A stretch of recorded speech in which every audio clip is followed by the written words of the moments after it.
मैं रवि कुमार, स्वागत है आपका निशा आईएएस में। चलिए 11th जेपीएससी के इंटरव्यू आपके निकट भविष्य में होने वाले हैं। उस संदर्भ में आज हम लोग 4-5 टॉपिक पर चर्चा करने वाले हैं। जो भी मोस्ट इम्पोर्टेंट टॉपिक्स हैं उस पर हम लोग आज चर्चा करने वाले हैं, उस पर आपको ध्यान देना है। जैसा कि आपको पता है कि अध्यक्ष महोदय की नियुक्ति हो चुकी है, जिसके कारण रिजल्ट आने की संभावना बढ़ गई है। इसलिए आपको गंभीरतापूर्वक अपने इंटरव्यू की तैयारी करना स्टार्ट कर देना चाहिए। अब इंतजार मत कीजिए। और 11th जेपीएससी इंटरव्यू के संदर्भ में तैयारी करने में जिनको भी समस्या आ रही है 9661163344 पर मैसेज कर सकते हैं। यहाँ के पेड ग्रुप को ज्वाइन कर सकते हैं। इसके अलावा 14th जेपीएससी मुख्य परीक्षा के फाउंडेशन बैच भी चल रहे हैं और सीडीपीओ के इंटरव्यू बैच भी चल रहे हैं, उसको भी ज्वाइन कर सकते हैं। आंसर राइटिंग प्रैक्टिस भी जारी है 14th जेपीएससी के लिए। जेपीएससी के संदर्भ में जिस चाहे इंटरव्यू की तैयारी हो या सिविल सेवा की तैयारी, जो भी तैयारी आपको करनी है उसके लिए इंतजार नहीं करना है। बस अपना तैयारी जितना जल्द हो सके फिनिश कर लीजिए और उसके बाद रिवीजन राउंड में जाने का प्रयास कीजिए, यह बेहतर होता है। इंटरव्यू में भी वहाँ पर बहुत सारे नोट्स दिए गए हैं, टॉपिक फॉर्मेट में, क्वेश्चन आंसर फॉर्मेट में, और वॉइस टेस्ट भी हो रहे हैं और मॉक इंटरव्यू के लिए प्रैक्टिस टेस्ट भी हो रहे हैं। उसका लाभ भी आप लोग उठा सकते हैं। आज सबसे पहले हम लोग झारखंड बजट पर बात करने वाले हैं। झारखंड बजट पर अब दिमाग में आता होगा कि इंटरव्यू में झारखंड बजट से क्या पूछा जाएगा। पीटी मेंस में तो समझ में आता है, लेकिन पूछा गया है ना। हाल ही में मृत्युंजय जी यहाँ से आपका इंटरव्यू दिए थे, तो उनसे भी भारत के बजट में झारखंड के लिए क्या रखा गया है यह उनसे पूछा गया था। तो पहले ही उनकी तैयारी यहाँ पर करवा दी गई थी, जिसके कारण उनकी समस्या नहीं हुई। तो आपको पहले से मेंटली रेडी रहना होगा और समझना होगा कि आखिर झारखंड बजट से अगर आएगा तो पहले तो ये जानना होगा कि प्रश्न क्या पूछा जा सकता है ना, तब ना उत्तर तैयार करेंगे। बहुत को तो ये भी नहीं पता होगा कि प्रश्न पूछा भी जाएगा, उसके बाद का ये प्रश्न आता है कि प्रश्न क्या पूछा जाएगा, है ना। पहले ये जानिए कि इससे भी पूछा जाता है, प्रश्न क्या पूछा जाएगा। तो आप झारखंड के बजट को किस रूप में देखते हैं ये पूछा जा सकता है। शिक्षा के लिए क्या किया गया है यह पूछा जा सकता है। महिलाओं के लिए क्या व्यवस्थाएं की गई हैं यह पूछा जा सकता है। किसानों के लिए, श्रमिकों के लिए क्या व्यवस्थाएं की गई हैं ये पूछा जा सकता है। तो बजट से संबंधित जब भी आप इंटरव्यू के लिए खास करके तैयारी करते हैं तो आपको विशेष रूप से ध्यान रखना है कि डाटा सेक्शन पर बहुत ज्यादा फोकस आपको नहीं होना है। लेकिन हाँ, जैसे 1,45,000 करोड़ रुपए के करीब आपका बजट है, तो ये जो कंप्लीट आपका बजट है वो क्लियर होना चाहिए। इसके अलावा आपको क्लियर होना चाहिए कि बजट के कंपोनेंट्स क्या क्या होते हैं। जैसे पूंजीगत प्राप्तियां होती हैं, कैपिटल रिसिप्ट, रेवेन्यू रिसिप्ट और रेवेन्यू इनकम होते हैं, ठीक है। उसके अलावा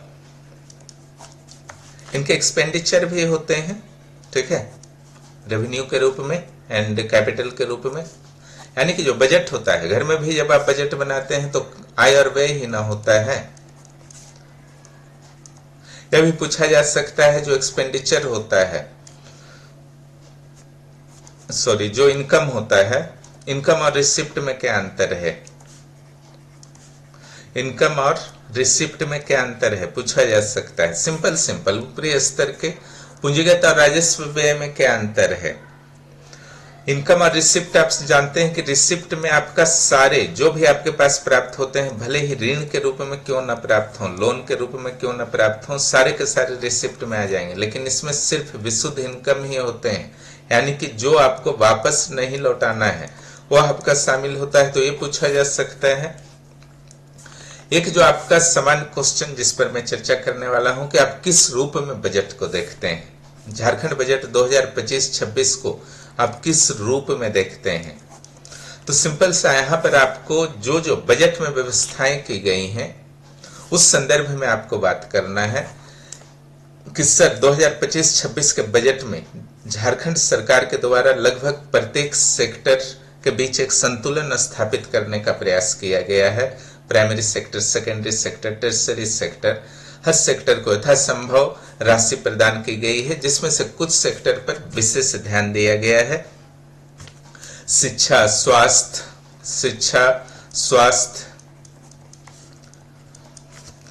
समाज कल्याण, सोशल वेलफेयर, कृषक, किसान, मजदूर,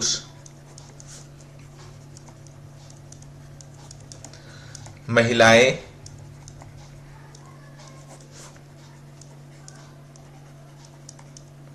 पर्यटन इत्यादि पर विशेष ध्यान दिया गया है। इसके साथ ही इंफ्रास्ट्रक्चर पर भी विशेष ध्यान दिया गया है ताकि झारखंड में विकास की संभावनाएं उत्पन्न हो सके और नक्सल से संबंधित समस्या को पूरी तरीके से समाप्त करने की व्यवस्था हेतु उचित राशि इस बजट के माध्यम से प्रदान की गई है, क्योंकि केंद्र सरकार द्वारा भी निर्धारित किया गया है कि मार्च 2025 तक झारखंड से जो 5 जिले आपके बचे हुए हैं उससे नक्सल को समाप्त कर देना है। हालांकि कुछ क्षेत्रों में उचित आवंटन नहीं हो पाया है, लेकिन फिर भी कुल मिलाकर एक बेहतर बजट है, इस तरीके से बोल देना है। वहां पर आपको डाटा वगैरह उतना नहीं बोलना है, इसका ध्यान रखेंगे। क्लियर? डाटा वगैरह नहीं बोलना है। यह भी बजट से पूछा जा सकता है, मैया समान योजना में आपका 13,000 करोड़ से आपका अधिक दे दिया गया है, जो कि लगभग 9% के आसपास आपका बजट का है। एक्यूरेट डाटा नहीं याद करेंगे, इसका ध्यान रखेंगे, और सारा डाटा भी नहीं याद करना है। मैया समान योजना का कर लेंगे, कुल बजट का कर लेंगे, सब बोलने में आपका मदद करेगा। तो यह पूछा जा सकता है कि क्या यह उचित है कि जहां कृषि के लिए मात्र 4500 करोड़ रुपए दिए गए हैं, वहीं मैया सम्मान योजना जो कि पूरी तरीके से एक अनुत्पादक व्यय है, प्रत्यक्ष रूप से तो लाभ नहीं होता है, प्रत्यक्ष रूप से लाभ है, क्या यह उचित है कि मैया सम्मान योजना में इतनी बड़ी राशि को दे दी गई है? आप इसे किस रूप में देखते हैं? आपको देखिए ध्यान देना है कि सरकारी नीतियों का आलोचना वहां पर खुलेआम नहीं करना है। ठीक है, सरकारी नीतियों का आलोचना आपको वहां पर खुलेआम नहीं करना है। ठीक है, हाँ, आप आलोचना को बुद्धिमानी से कीजिए, सुझाव के रूप में कीजिए, है ना, संशोधन के रूप में कर सकते हैं। जब यह प्रश्न पूछा जाएगा आप सीधे बोलेंगे, सर मेरे विचार से मैया सम्मान योजना महिला सशक्तिकरण का एक आधार बन सकता है। यही कारण है कि झारखंड के हेमंत सरकार के द्वारा शुरू की गई इस प्रयास का अनुकरण कई राज्य और संघ शासित प्रदेशों के द्वारा किया जा रहा है। लेकिन यह भी ध्यान रखना होगा कि हाल ही में सुप्रीम कोर्ट के द्वारा फ्रीबीज कल्चर पर कुठाराघात किया गया है और कहा गया है कि इससे एक पैरासाइट वर्ग को तैयार कर रहे हैं। इसलिए हमारी ओर से ही सुझाव रहेगी कि जो अत्यंत योग्य महिलाएं हैं, जो आर्थिक परेशानियों में पड़ी हुई हैं, उनको मैया सम्मान योजना के माध्यम से सहायता राशि प्रदान की जा सकती है। बाकी महिलाओं को इसी राशि से कुछ स्किल्ड बना दिया जाए, कुछ विशेष प्रशिक्षण दे दिया जाए, जिससे वे न सिर्फ अपने पांव पर खड़ी हो सके बल्कि राज्य की इकोनॉमी में भी अपना योगदान दे सकें। ठीक है, इस तरीके से आप बोल देंगे तो फिर कहीं से कोई दिक्कत नहीं है ना। और एक सलाह दे सकते हैं, जो 18 से 50 ईयर है, इस रेंज में भी कुछ कमी की जा सकती है और योग्यता को कुछ कड़ा किया जा सकता है मैया सम्मान योजना के लिए। और इसमें जो भी गलत तरीके से लाभ ले रहे हैं उन्हें बाहर करने हेतु व्यापक जांच अभियान होना चाहिए, जो हो भी रहा। तो बोल दीजिएगा तो आपका सटीक उत्तर हो जाएगा। क्लियर? तो ये आपका बजट से रिलेटेड आपका प्रश्न था। हाल ही में आपने सुना होगा मिशन यूपीएससी, है ना, मिशन यूपीएससी, यह जो आपका योजना लॉन्च किया गया है, ये एसटी कैंडिडेट्स के लिए स्पेशली आपका लॉन्च किया गया है। इसके अंतर्गत ऐसे कैंडिडेट, ऐसे जनजातीय अभ्यर्थी जो यूपीएससी के प्रीलिम्स क्लियर कर लेंगे, उनको 1 लाख रुपए की सहायता राशि प्रदान की जाएगी। जो पहले से आपका एक योजना चल रहा है जिसमें आईएएस प्रारंभिक परीक्षा उत्तीर्ण होने वाले एससी एसटी अभ्यर्थियों को 1 लाख रुपए प्रदान किए जाते हैं मुख्य परीक्षा की तैयारी के लिए। यहाँ 1 लाख नहीं है, यहाँ 80,000 है, सॉरी, यहाँ 80,000 है मिशन यूपीएससी में, यहाँ पर 1 लाख है, सही है। उसके अलावा ये है, लेकिन एक ही बार योजना का लाभ मिलेगा। तो जो भी प्रारंभिक परीक्षा क्लियर कर लेंगे, ऐसे 100 अभ्यर्थियों को इसमें लाभ दिया जाना है और 2 चरण में ये दिए जाएंगे, 30,000 प्लस 50,000। ओके, दिल्ली की कोचिंग में आईएएस मेंस की बेहतर तैयारी कर सकें, इसके लिए ही दिया जाएगा। तो इसमें चूंकि 100 कैंडिडेट का ही होना है, तो चलिए अगर 100 कैंडिडेट भी आपका पूर्ण नहीं हो पाए तब तो सबको लाभ मिल जाएगा। लेकिन बाय द वे किसी वर्ष ऐसा होता है कि 100 से अधिक जनजातीय अभ्यर्थी क्लियर कर लेते हैं, मान लीजिए प्रारंभिक परीक्षा। ऐसी स्थिति में सरकार ने भी एक क्राइटेरिया फिक्स किया है कि प्राथमिकता किनको दी जाएगी। जो आईएएस का इंटरव्यू दे चुके हैं पहले, उनको दूसरा प्राथमिकता दिया जाएगा जो मेंस दे चुके हैं। तीसरा प्राथमिकता दिया जाएगा जो जेपीएससी इंटरव्यू दे चुके हैं। चौथा प्राथमिकता दिया जाएगा जो जेपीएससी मेंस दे चुके हैं, है ना। इसके अनुसार 100 बेस्ट कैंडिडेट का चयन सरकार के द्वारा किया जाएगा, उनको भेजा जाएगा और एक ही बार दिया जाएगा इस योजना का लाभ। यहां से प्रश्न आपका उठ सकता है कि सरकार के द्वारा लॉन्च की गई इस योजना को आप किस रूप में देखते हैं। तो यह बहुत बेहतर प्रयास है जनजातीय अभ्यर्थियों के लिए। चूंकि लगभग 8.5% जो है यूपीएससी के सभी पोस्ट में जनजातियों के लिए आरक्षित है और झारखंड के जनजातियों को बहुत अधिक लाभ नहीं मिल पाता है, जिसके कारण सरकार के द्वारा इस तरीके की सहायता प्रदान की जाती है। तो निश्चित रूप से सिविल सेवा में झारखंड के जनजातीय युवाओं की भागीदारी बढ़ेगी। इसमें यह भी पूछा जा सकता है कि इस योजना के संदर्भ में आप क्या सुझाव देना चाहेंगे। सुझाव में ही देना है कि सर, यह योजना प्रीलिम्स पास करने के बाद बनाई गई है। मेरे विचार से इस योजना को प्रारंभिक परीक्षा स्तर से लागू किया जाना चाहिए और कुछ इसी तरीके की योजना अन्य वर्गों को भी लक्षित करते हुए लॉन्च किया जाना चाहिए, जिससे झारखंड से संघीय सिविल सेवा में पास करने वाले अभ्यर्थियों की संख्या में उल्लेखनीय वृद्धि हो। इस तरीके से आप बोल सकते हैं, एक दो सलाह दे देंगे। ध्यान रखेंगे कि इंटरव्यू के दौरान आपको बहुत लंबा आंसर नहीं करना है, बहुत लंबा आंसर नहीं करना है, छोटे छोटे आंसर करेंगे और फिर बोर्ड मेंबर्स के पाले में गेंद को आप देंगे, है ना।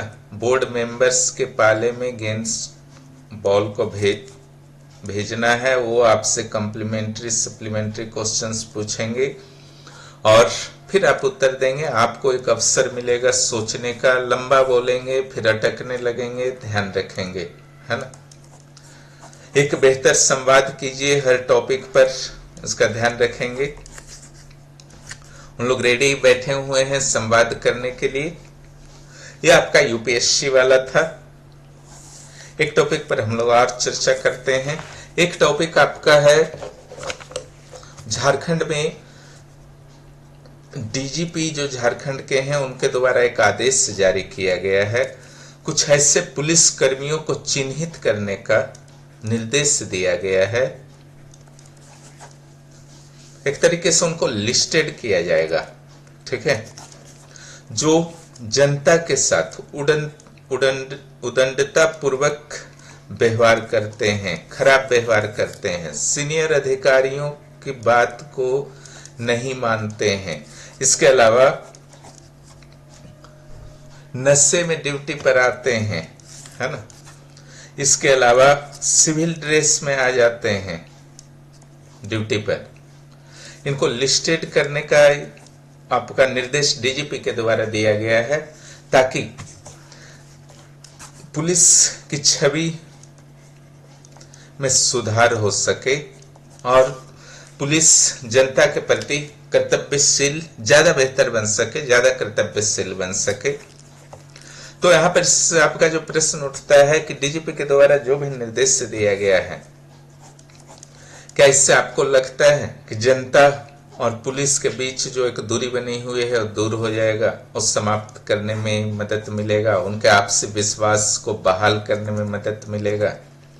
इसका उत्तर जो आपको देना है, देखिए क्वेश्चन हजारों प्रकार से हो सकते हैं। यहाँ पर आपको प्रशिक्षित किया जाता है 11th जेपीएससी के इंटरव्यू प्रोग्राम के दौरान कि किसी भी प्रकार के प्रश्न आते हैं तो आपके दिमाग में 2-3 पॉइंट्स आ जाने चाहिए।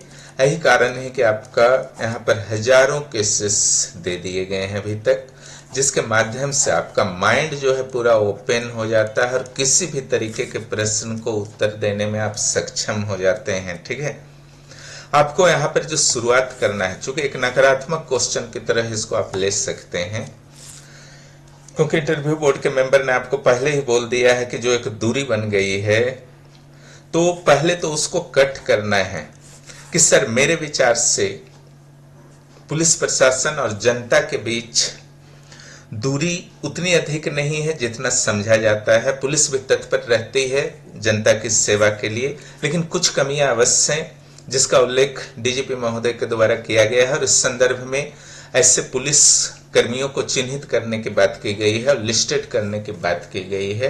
लेकिन इसका अर्थ नहीं है इसके लिए पूरा का पूरा पुलिस विभाग दोषी है। और अगर डीजीपी महोदय के द्वारा अगर ऐसा कोई निर्देश दिया गया है तो ऐसा नहीं है कि जनता से काफी दूरी हो चुकी है पुलिस की। वास्तव में पुलिस के दौरान, आंतरिक निरीक्षण के दौरान ऐसी कुछ बातें पता चली होंगी जिससे पुलिस विभाग, झारखंड के पुलिस विभाग को लगा होगा कि जो भी व्यवस्थाएं हैं उसको और बेहतर बनाया जा सकता है। उस प्रयास के रूप में हम लोग देख सकते हैं। और जहां तक स्टेप्स उठाए गए हैं उससे निश्चित रूप से इसका लाभ आने वाले समय में प्रदर्शित होगा। लेकिन जहां तक लिस्टिंग का बात है तो लिस्टिंग किए जाने वाले पुलिस अधिकारियों और कर्मचारियों के नाम को पुलिस विभाग तक ही गुप्त रखा जाना चाहिए और आंतरिक स्तर पर पहले प्रयास कर लेना चाहिए कि उनके व्यवहार में सुधार आए। जहां तक आपके जूनियर पुलिस अधिकारियों कर्मचारियों के द्वारा सीनियर्स के साथ व्यवहार की बात है तो इसमें सीनियर्स के लिए भी गाइडलाइंस जारी की जानी चाहिए कि उनका भी व्यवहार ठीक ठाक हो, दोनों ओर से बेहतर व्यवहार होना चाहिए। इसके अलावा 2007 में सुप्रीम कोर्ट के द्वारा दिए गए गाइडलाइंस का पालन किया जाना चाहिए जो प्रकाश सिंह के केस में दिया गया था। आप अगर इस चीज को बोल देते हैं उसके बाद इसके गाइडलाइन को आपको एक लाइन से नहीं बताना है, 1-2 पॉइंट बता सकते हैं अपनी ओर से, लेकिन इसको बताना नहीं है। वो खुद पूछेंगे ठीक है बताइए तो क्या है आपका गाइडलाइन 2007 का सुप्रीम कोर्ट के द्वारा दिया गया था। तब आप फिर बताना शुरू करेंगे कि इसमें कहा गया था। सर आपको पता हो तब इस पॉइंट को बोलिए और पता होना चाहिए। चूंकि आप डीएसपी वगैरह बनने वाले हैं और आपको आपराधिक कानून के बारे में नहीं पता है, गाइडलाइन के बारे में नहीं पता है तो चिंताजनक स्थिति है ना। 2007 के गाइडलाइन में स्पष्ट किया गया था कि डीजीपी के कार्यकाल को मिनिमम 2 साल किया जाना चाहिए। इसी संदर्भ में पूर्व मुख्यमंत्री श्री बाबूलाल मरांडी के द्वारा सुप्रीम कोर्ट में एक याचिका भी दायर की गई है, क्योंकि चुनाव के दौरान नियुक्त किए गए अजय कुमार सिंह को 2 वर्ष से पहले हटा दिया गया था। इसके अलावा जो पुलिस कर्मियों की कमी है उसकी भर्ती की जानी चाहिए। पर्याप्त मात्रा में राजनीतिक दबाव नहीं होना चाहिए पुलिस विभाग पर। इसके अलावा अपराधों के अनुसंधान के लिए और लॉ एंड ऑर्डर के मेंटेन, कानून और व्यवस्था के मेंटेन के लिए अलग अलग पुलिस टीम होनी चाहिए। उनको अपने तरीके से प्रशिक्षित किया जाना चाहिए, है ना। तो ये सारे आप पॉइंट्स बता सकते हैं। क्लियर। यहां आपने बता दिया कि बाबूलाल मरांडी गए हैं सुप्रीम कोर्ट, ठीक है, बाबूलाल मरांडी गए हैं सुप्रीम कोर्ट। अब यहां से आपका प्रश्न उठ सकता है, संभावना है ठीक है, संभावना है लेकिन आप संभावना क्रिएट करेंगे। भर्ती कम है, इससे आपका उठ सकता है। यहाँ अगर आपको यूएनओ का मानक अगर आपको पता है कि 1 लाख जनसंख्या पर 222 पुलिस होने चाहिए, भारत में 120 ही हैं, झारखंड में और कम है, तो इसको भी इंडिकेट कर सकते हैं। अब जब आपका कर्मी कम है, पुलिस कर्मी कम है, लेकिन काम तो कम नहीं हो जाता है ना, जनसंख्या तो निरंतर बढ़ रहा है। ऐसी स्थिति में पुलिस कर्मियों पर आपका दबाव बढ़ जाता है, ठीक है। यह आपका मानसिक दबाव भी होते हैं, शारीरिक दबाव भी हो सकते हैं, ठीक है। कई बार आप सुनते होंगे कि पुलिसकर्मी ने अपने सहकर्मियों को गोली मार दिया, सुसाइड कर लिया। इस सब दबाव के परिणाम, इनको छुट्टी नहीं मिलता है। अब छुट्टी नहीं मिलता है तो देखिए एक और मैटर आ गया, सारे को जोड़ करके पढ़िए। हाल ही में सुप्रीम कोर्ट में आपका एक मैटर याचिका गया है, जनहित याचिका के रूप में, जिसमें कहा गया है, जिससे सुप्रीम कोर्ट ने स्वीकार भी कर लिया है कि पुलिस कर्मियों को भी सप्ताह में 1 दिन छुट्टी मिलनी चाहिए। वो अत्यधिक दबाव में रहते हैं, है ना, उनको छुट्टी मिलनी चाहिए सप्ताह में 1 दिन। इसे बहुत ही सीरियसली लिया है सुप्रीम कोर्ट ने और संभवतः सकारात्मक फैसला आ सकता है। 2007 के गाइडलाइन में कुछ और पॉइंट्स जुड़ सकते हैं। छुट्टी नहीं मिलने के बहुत सारे कारण होते हैं और एक कार्य के घंटे निर्धारित होनी चाहिए। क्लियर? फैक्ट्री एक्ट बना हुआ है, हर मजदूर के लिए एक्ट बना हुआ है, लेकिन पुलिस के लिए कोई एक्ट इस संदर्भ में नहीं है। व्यवस्था है लेकिन उसका पालन नहीं हो पाता है। इनको रात को भी वर्क आपका करना होगा, दिन को भी वर्क करना होगा, ठीक है। वेतन में ऐसा कुछ आपका विशेष नहीं है पुलिस कर्मियों का जिससे वो बहुत जोश के साथ, और अगर वेतन रहेगा भी तो उसका अर्थ थोड़ी है कि आप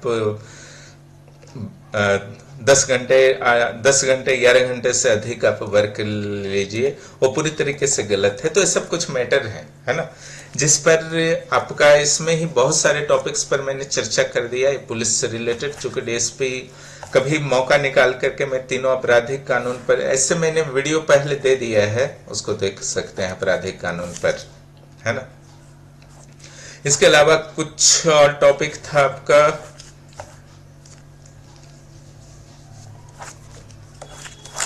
एक मिनट,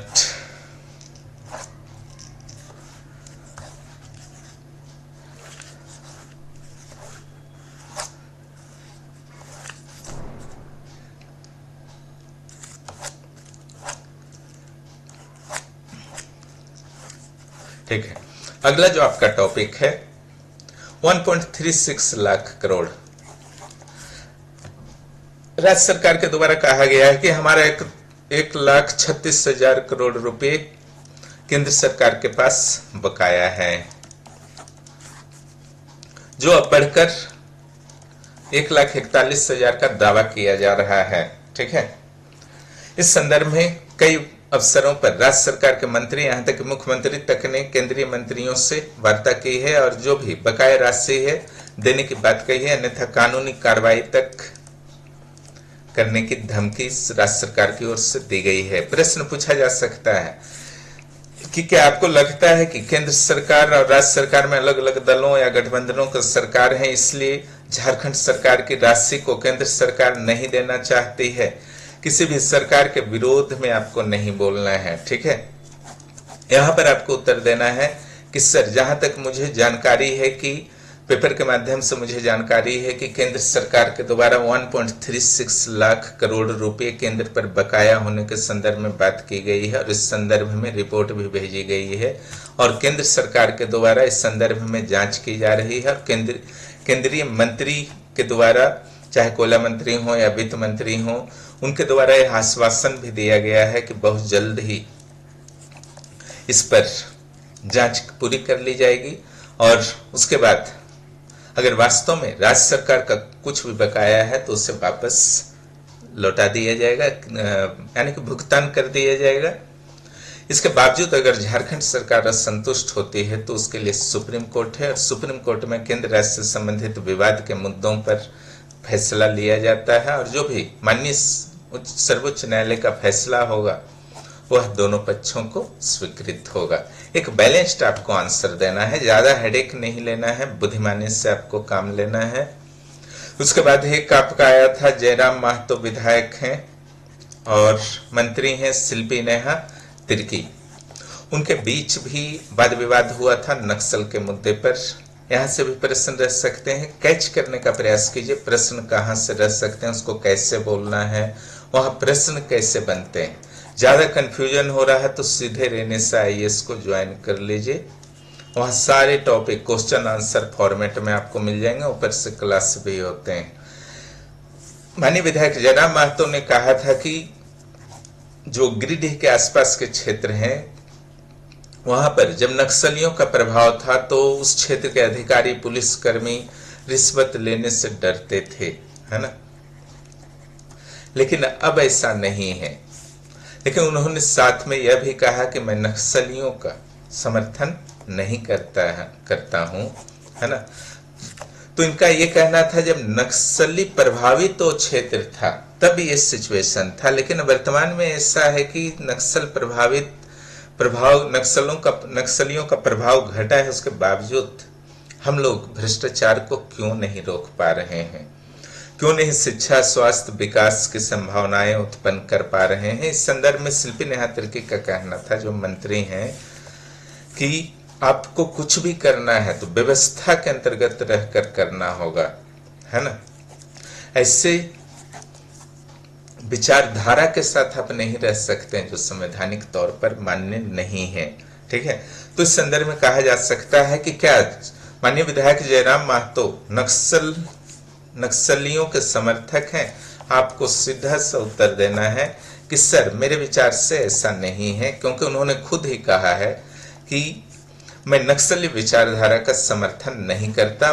वह सिर्फ एक उदाहरण दे रहे थे, शायद उस क्षेत्र के पिछड़ापन के संदर्भ में बताना चाह रहे थे कि जिस तरीके से लोकतंत्र के माध्यम से वर्तमान व्यवस्थाएं हमारी चल रही हैं, विकास की किरण उन वर्गों तक नहीं पहुंच पा रहा है जहां तक पहुंचना चाहिए, जिसके कारण नक्सली प्रभाव ऐसे क्षेत्रों से समाप्त नहीं हो रहे हैं।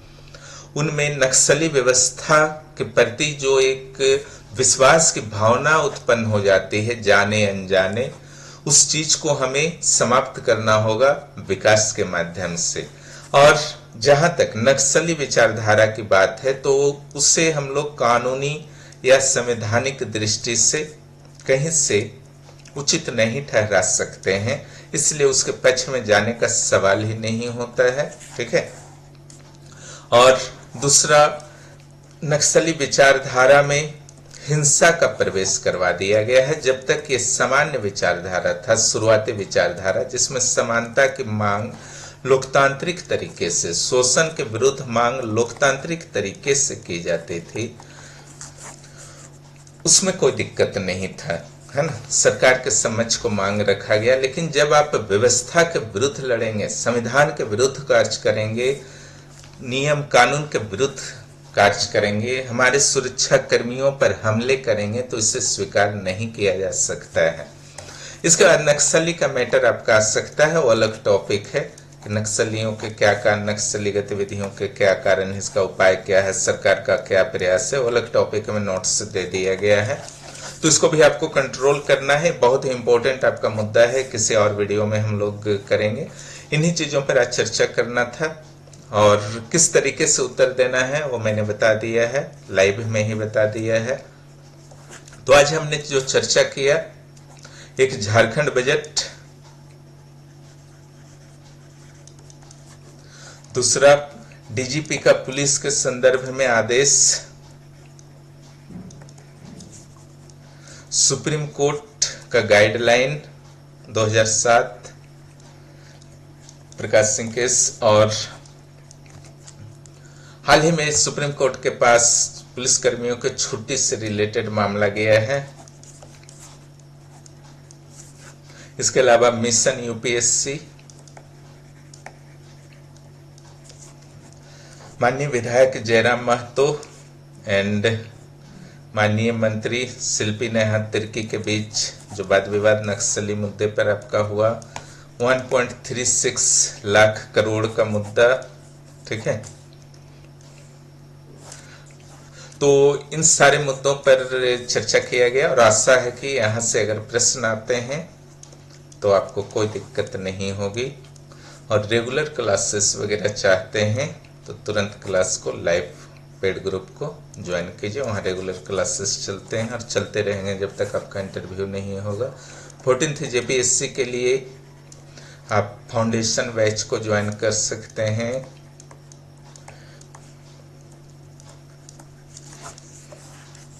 इंटरव्यू से घबराना नहीं है, उसकी तैयारी करनी है ना। ये मत सोचिए कि इसका तैयारी नहीं करना है, इस चीज को दिमाग से निकाल लीजिए। जीवन का एक बहुत महत्वपूर्ण ये क्षण है आपका, ठीक है।